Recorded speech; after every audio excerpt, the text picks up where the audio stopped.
Youth കോൺഗ്രസിനെ എല്ലാ കാലത്തും കമ്മ്യൂണിസ്റ്റ് സർക്കാരുകൾക്ക് ഭയമായിരുന്നുവെന്ന ചരിത്രമാണ് ശ്രീകുമാർ പറയുന്നത്. ചരിത്രം ആവർത്തിക്കുകയാണോ? ഭയപ്പെട്ടു തുടങ്ങിയോ പുതിയ യൂത്ത് കോൺഗ്രസിന്റെ നേതൃത്വത്തെ? അരുണേ, ഈ നിരീക്ഷകൻ ചോദിച്ച ചോദ്യം യൂത്ത് കോൺഗ്രസിന് ഭയമാണോ എന്നുള്ളതാണ്. യഥാർത്ഥത്തിൽ യൂത്ത് കോൺഗ്രസിനെ ഈ നാടിന് ഇപ്പോൾ ഭയം ആയിക്കൊണ്ടിരിക്കുകയാണ്. കാരണം എന്താണെന്നറിയോ? യൂത്ത് കോൺഗ്രസിന്റെ സംസ്ഥാന സെക്രട്ടറിയുടെ വീട്ടിൽ നിന്നാണ് 2.5 കിലോ കഞ്ചാവ് പിടിച്ചത്.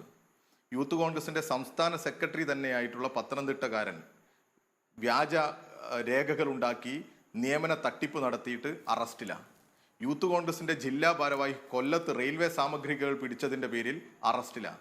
മലപ്പുറത്തെ തുവൂരിൽ ഒരു പാവം പെൺകുട്ടിയെ ക്രൂരമായി കൊലപ്പെടുത്തിയിട്ട് അന്വേഷണം ഊർജിതമാക്കണമെന്ന് പറഞ്ഞ് പോലീസ് സ്റ്റേഷനിലേക്ക് മാർച്ച് നടത്തി യൂത്ത് കോൺഗ്രസ്.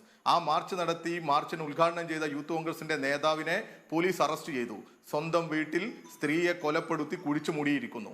ഇങ്ങനെ കേരളത്തിലാകെ എല്ലാ ക്രിമിനൽ പ്രവർത്തനത്തിന്റെയും നേതൃത്വമായി സംസ്ഥാന യൂത്ത് കോൺഗ്രസിന്റെ ഭാരവാഹി പട്ടികയിൽപ്പെട്ടവർ തന്നെ ഇങ്ങനെ ഇറങ്ങി പുറപ്പെടുമ്പോൾ ഈ സമൂഹത്തിനാണ് മിസ്റ്റർ ഈ യൂത്ത് കോൺഗ്രസിനെ പേടി.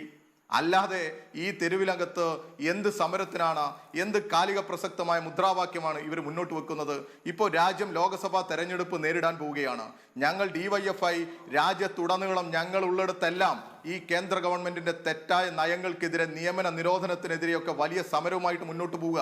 ഈ വരുന്ന ജനുവരി 20-ാം തീയതി കേരളത്തിലെ ജനങ്ങളെ ആകെ അണിനിരത്തുക. ഞങ്ങൾ കാസർഗോഡ് റെയിൽവേ സ്റ്റേഷൻ മുതൽ തിരുവനന്തപുരം രാജ്ഭവൻ വരെ യുവജനങ്ങൾ അണിനിരന്ന് മനുഷ്യച്ചങ്ങല പിടിക്കുക. ഇനിയും സഹിക്കണോ ഈ കേന്ദ്ര അവഗണന എന്ന് പറഞ്ഞ മുദ്രാവാക്യമാണ്. അതിന് റെയിൽവേ രംഗത്ത് കേന്ദ്ര ഗവൺമെന്റ് കേരളത്തോട് കാണിക്കുന്ന അവഗണനയുണ്ട്. അതിൽ നിയമന നിരോധനത്തിനെതിരെയുണ്ട്. ഈ കേരളത്തെ സാമ്പത്തികമായി ഞെരുക്കി ഇല്ലാതെയാക്കാൻ ശ്രമിക്കുന്ന കേന്ദ്ര ഗവൺമെന്റിന്റെ നയങ്ങൾക്കെതിരെയുണ്ട്. രാജ്യത്താകമാനം ജനങ്ങളെ വിഭജിക്കുന്ന സംഘപരിവാരത്തിന്റെ രാഷ്ട്രീയത്തിനെതിരെ ഇച്ഛാശക്തിയുള്ള രാഷ്ട്രീയ പ്രതികരണമായി ഞങ്ങൾ DYFI സമര പ്രഖ്യാപനവുമായി സമരങ്ങളുമായി ഈ തെരുവിലുണ്ട്. എന്നാൽ എന്താണ് മുദ്രാവാക്യം എന്ന് പോലും അറിയാതെ നമ്മുടെ സംസ്ഥാനത്തെ നവകേരള സദസ്സിനോടനുബന്ധിച്ച് നടന്ന അക്രമങ്ങളിൽ നിങ്ങൾ പ്രതിഷേധിച്ച് കണ്ടില്ല? ഞങ്ങൾ പറഞ്ഞിട്ടുണ്ട്, അക്രമത്തിനൊന്നും ഞങ്ങൾ അനുകൂലമല്ല.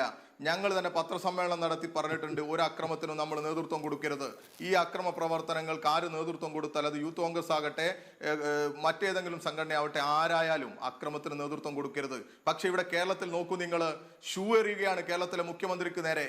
ഈ കേരളത്തിലെ മുഖ്യമന്ത്രിയെ അപായപ്പെടുത്താൻ ശ്രമിക്കുകയാണ്. വാഹനത്തിന് മുമ്പിലേക്ക് എടുത്തു ചാടുകയാണ്. ഇവരെന്ത് ചെയ്യുമെന്നറിയില്ല. വിമാനത്തിനകത്ത് പോലും കയറി അക്രമത്തിന് നേതൃത്വം കൊടുക്കുന്ന തരത്തിലേക്ക് 3-4 പേരെ ഇറക്കി വിടുന്നവരായി ഇവർ മാറുക. സ്വന്തം സംഘടനാ തെരഞ്ഞെടുപ്പിന് ആളെ കൂട്ടി തെരഞ്ഞെടുപ്പ് നടത്താൻ ശേഷിയില്ലാത്ത ആളുകൾ 2-3 ആളെ വിലക്കെടുത്ത് കുറ്റിക്കാട്ടിൽ ഒളിപ്പിച്ചിരുത്തി സമരത്തിന് നേതൃത്വം കൊടുക്കുക എന്ന് പറയുന്ന അംഗീകരിച്ചു കൊടുക്കാൻ പറ്റില്ല കേരളത്തിലെ സമൂഹത്തിന്. അല്ല അരുണെ, ഞങ്ങൾ കേരളത്തിൽ ഉടനീളം പ്രഖ്യാപനം നടത്തിക്കൊണ്ട്, അരുണെ, കാസർഗോഡ് നവകേരള സദസ്സ് കാസർഗോഡ് ജില്ലയിൽ നടന്നിട്ട് ഒരു പ്രശ്നം ഇവരെവിടെയും ഒരു കരിങ്കൊടിയും കാണിച്ചിട്ടില്ല. ഇവർക്ക് അന്നൊന്നും അങ്ങനെ ഒരു മുദ്രാവാക്യമേ ഉണ്ടായിരുന്നില്ല. ഈ വിഷയത്തിൽ ഒരു മുദ്രാവാക്യം വെച്ചോ ഒരു രാഷ്ട്രീയ പ്രഖ്യാപനം നടത്തിയോ ഇവർ സമരത്തിന് വന്നിട്ടില്ല. കണ്ണൂരിൽ ഏതോ കുറച്ച് പേര് പിന്നെ കേരളത്തിലാകെ ഞങ്ങൾ കരിങ്കൊടി കാണിക്കുമെന്ന് പറഞ്ഞു. ഇവിടെ എറണാകുളത്ത് എത്തിയപ്പോൾ ഷൂ എറിഞ്ഞപ്പോൾ KSUവിന്റെ സംസ്ഥാന പ്രസിഡന്റ് പറഞ്ഞു, ഇനി ഞങ്ങൾ ഇതാ ഷൂ എറിയൽ സമരമാണ് എന്ന്. അങ്ങനെ ഓരോരുത്തർക്കും തോന്നുന്നതിനനുസരിച്ച് ഓരോന്ന് വിളിച്ചു പറയുകയും ഓരോന്ന് ചെയ്യുകയും ചെയ്യുന്ന വെറും ആൾക്കൂട്ടമായി ഈ കേരളത്തിലെ കോൺഗ്രസ് രാഷ്ട്രീയമില്ലാത്തവരുടെ കൂട്ടമായി മാറുകയാണ്. ഇവർക്കൊരു നിലപാടില്ല, ഒരു സമര മുദ്രാവാക്യമില്ല, ഒന്നുമില്ല.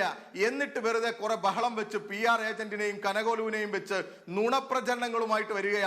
ഈ കേരളത്തിലെ തെരഞ്ഞെടുക്കപ്പെട്ട ഗവൺമെന്റിനെതിരെ അവരുടെ അസ്വസ്ഥതകൾ തീർക്കാൻ, ഈ കേരളത്തിലെ പ്രതിപക്ഷത്തിന്റെ അസ്വസ്ഥതകൾ തീർക്കാൻ വേണ്ടി മാത്രം സമരവുമായി വരുന്നവരായി ഇവർ മാറുക. അല്ലാതെ ഒരു നിങ്ങൾക്ക് കഴുകിനെയും കുതിരയെയും കുറിച്ച് പാട്ട് എഴുതിയ ഏജൻസി പറയുന്നുണ്ടോ?